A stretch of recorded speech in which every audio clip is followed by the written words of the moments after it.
임플란트는 뭐다? 뼈. 임플란트는 뼈다. 처음에 이거 뭐 레지던트 때 1985년도에 그 구형 예전에 쓰던 임플란트 경험하고 그다음에 이제 개원을 해서 89년인가 90년인가 처음 임플란트를 심었어요. 근데 임플란트를 심고 그다음에 뭐 보철한 어바트먼트라는 게 있고 무슨 뭐 레바날로그라는 게 있고 복잡하잖아. 그지? 그래서 이제 그거를 이해하는데도 시간이 많이 걸린 거야.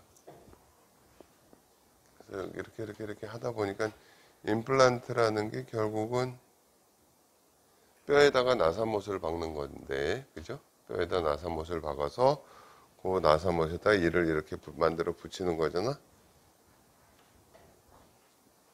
점점 이제 막 뭐 뼈가 없어서 임플란트가 안 된다. 예전에 말이에요. 이렇게도 했어요. 여기다 임플란트를 심었고 여기다가도 이렇게 임플란트를 심어야 되는데 뼈가 이런 식으로 망가진 경우에 이렇게 할 경우에 좀 심했나?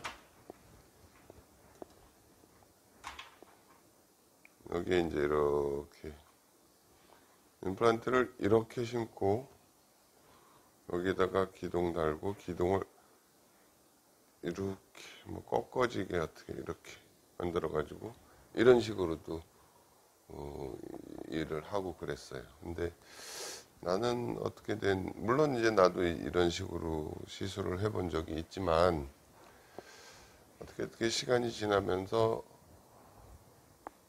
뼈가 없어서 임플란트를 못 한다는 거를 이렇게 좀 극복하는데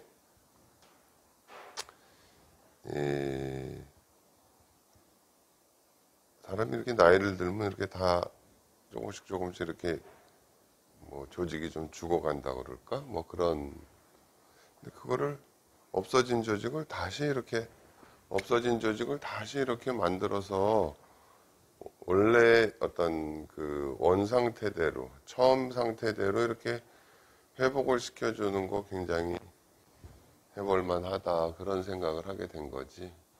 그러니까는 우리가 어떤 그러면서 야 이게 참 대단히 의미가 있는 치료다.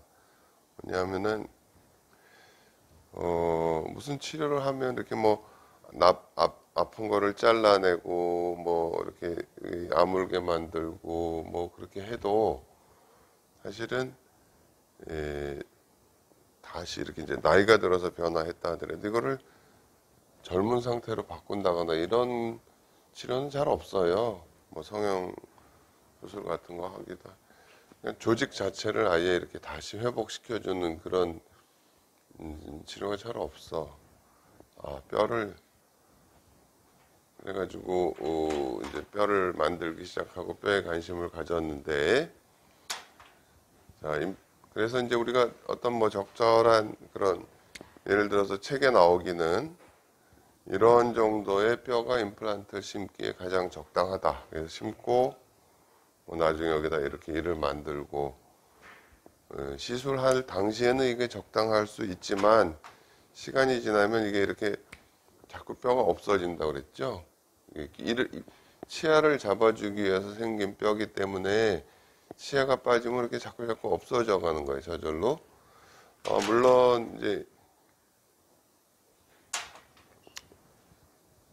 물론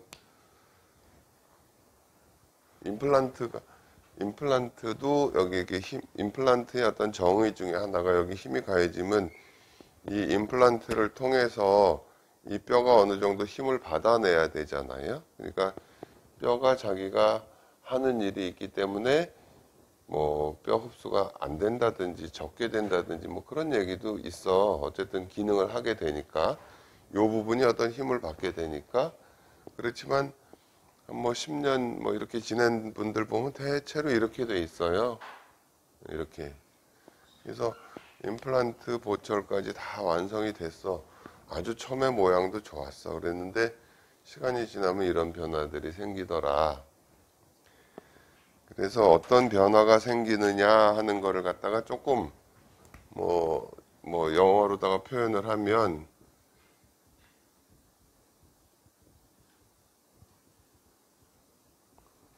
어떤 생리적인 그런 변화가 있을 수 있고, 두 번째는 이제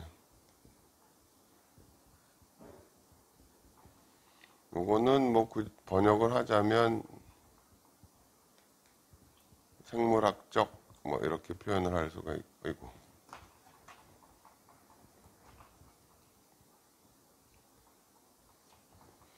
세 번째는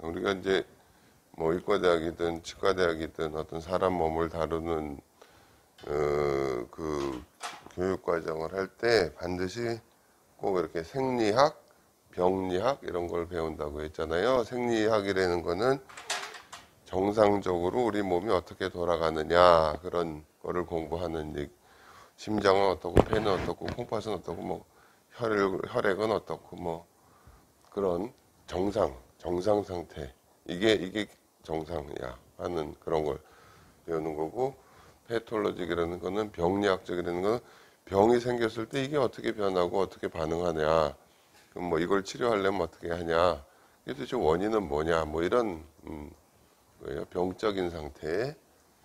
그 다음에 또 하나 생각해야 되는 게 이제 바이올로직.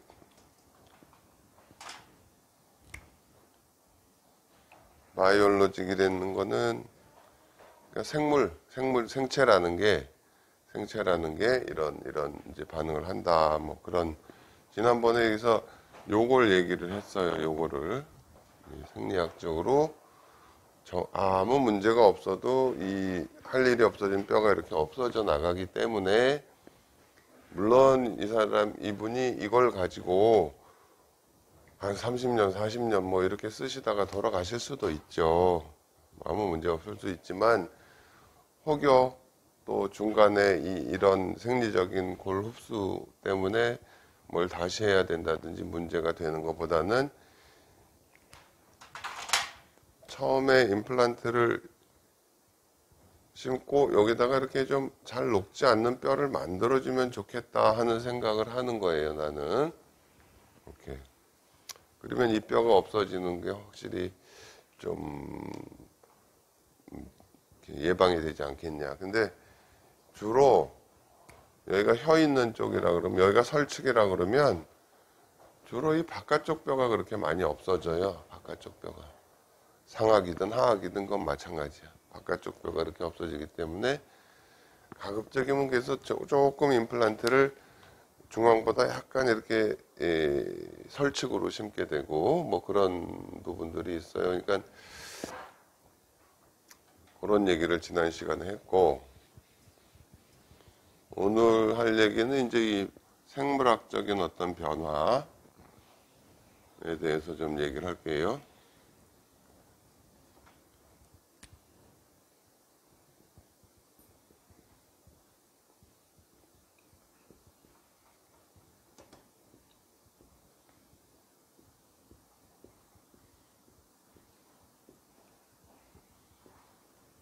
네. 임플란트를 이렇게 심고 여기 뼈, 뭐 커버 스크루를 여기다 이렇게 올려놔도 상관없어. 이게 이제 임플란트라는 거를, 이게 뼈야. 이렇게 심었다고 쳐. 그리고 여기 이제 잇몸이 이렇게 있었고, 그래서 시간이 지나서 이제 엑스레이를 보니까 뼈가 이렇게 뭐 그대로 유지가 잘 됐어요. 그래서 이제 잇몸을 열고 요 커버 스크루라는 거 대신에 뭐 힐링 어바트먼트도 달고 뭐 어쩌고 저쩌고 하는 과정을 거쳐서 여기다가 이렇게 만들어 놨어. 이렇게 만들었어. 근데 뭐 아무런 무슨 뭐 염증도 없고 깨끗한 편이고 잘 닦아서 유지가 되는데 한 1년 안에 여기가 이 정도 이렇게 없어지더라는 거죠. 이 정도. 1년 안에 이렇게 없어져, 뼈가.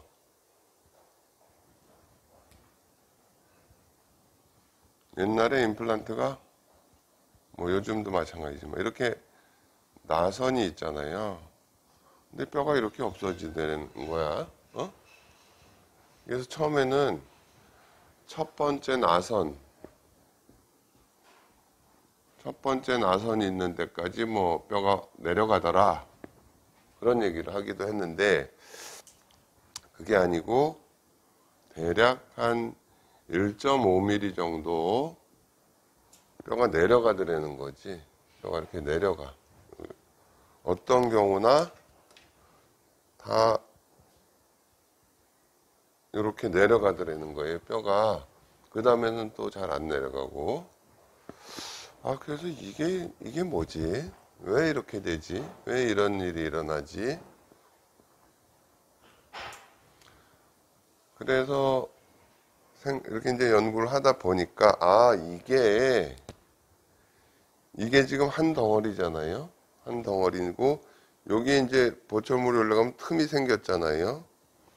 틈이 생긴 부분에 요 부분이 어떤 우리 몸의 뼈라는 거는 자, 우리가 이렇게 다쳐서 뭐 살점이 뚝 떨어져 나가서 뼈가 이렇게 드러났다고 치자고요. 그냥 뼈가 드러난 채로 평생 가는 거는 없어요. 이게 살이 덮어버려. 뭐 흉터가 덮든지 어쨌든 덮어버려. 이 생체라는 거는 기본적으로 외부하고 이렇게 어떤 벽을 쌓고 있는 거예요. 외부라는 거하고 내 몸하고. 그래서 어떤 속에 있어야 되는 게 외부에 딱 노출되면 그거를 딱 막아버리는 거라고. 이렇게 그 나무도 보면 이렇게 잘라냈는데 옹이가 생기잖아요. 그게 외부하고 이렇게 막는 작용이에요. 이렇게 생체라는 게 하나의 어떤 이런 테두리를 무슨 약도 마찬가지고 뭐 코로나 바이러스가 이렇게 되고 뭐든지 다 이렇게 껍질이 어떻게 말하면 껍질 같은 게 있다는 거야. 근데 뭐 코로나 바이러스 껍질이 뭐겠어? 단백질이겠지. 근데 알코올을 쓰면 알코올이라는 게 이게 단백질을 이렇게 망가뜨리는 역할을 해버리거든. 소독을 하는 게. 근데 이 막이 망가져서 그렇게 터져버린다는 거지.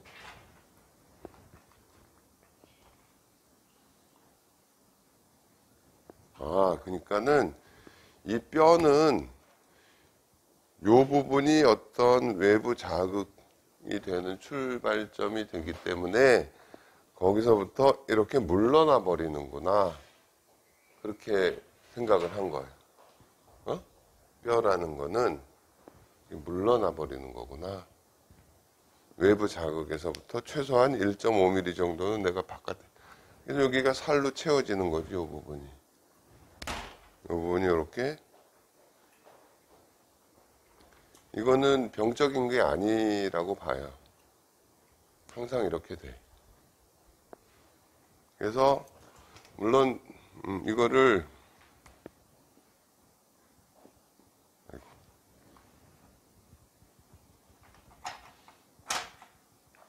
바이올로직 위츠 번역을 하자면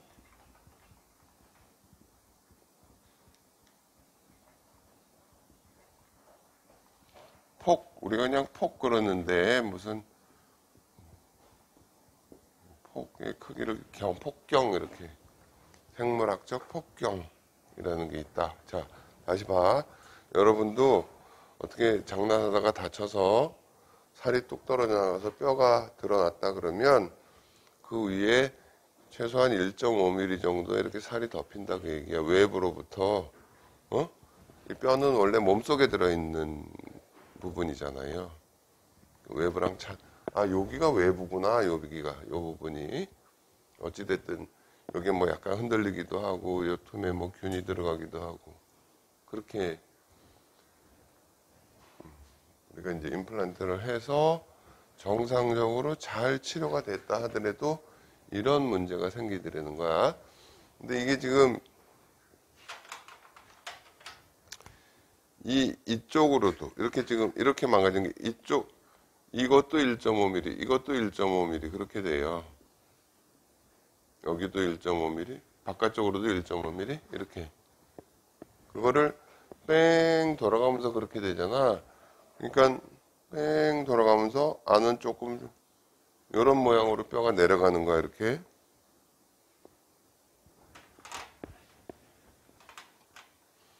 뼈가 이렇게 없어져 버린다고 이렇게. 그걸 위에서 보면은 약간 이렇게 접시처럼 보여 접시처럼. 그래서 이거를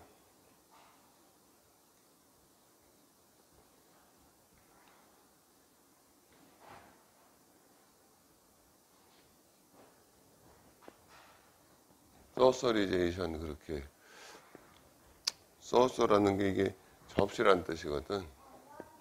소서. 그러니까는 비행 접시 그러면은 뭐 플라잉 소서 이렇게 표현을 해요.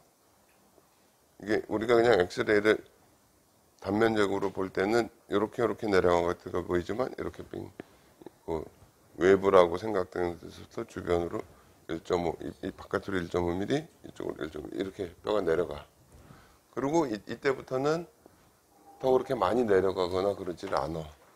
네? 아, 참 생체라는 게 참 신기한 거구나. 그죠? 그렇잖아요.